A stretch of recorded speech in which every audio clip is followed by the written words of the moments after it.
गुलबर्गा शहर के अकबर बाग एरिया से एक हैरान कर देने वाली चोरी की खबर सामने आई है, जहां आम तौर पर चोर कैश, मोबाइल या जेवरात को निशाना बनाते हैं। वहीं इस बार चोरों ने एक घर के कंपाउंड में रखा एलपीजी गैस सिलेंडर ही चुरा लिया।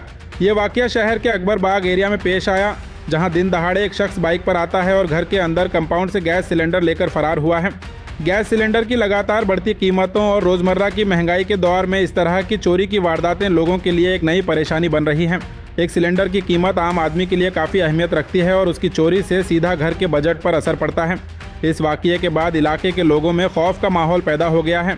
लोगों का कहना है कि अगर घर के कंपाउंड में रखा गैस सिलेंडर भी महफूज नहीं तो फिर और किस चीज़ की हिफाजत की उम्मीद की जा सकती है। शहरियों से गुजारिश है कि अपने गैस सिलेंडर को घर के बाहर खुला ना छोड़ें। मुमकिन हो तो चेन और ताले का इस्तेमाल करें और अपने घर के आसपास सीसीटीवी कैमरास लगवाकर सिक्योरिटी को मजबूत बनाएं। पुलिस से भी इलाके के लोगों ने मुतालिबा किया कि इस वाकये की तहकीकात तेज़ की जाए, चोरों को जल्द से जल्द गिरफ्तार किया जाए और शहर में बढ़ती हुई चोरी की वारदातों पर सख्त रोक लगाई जाए।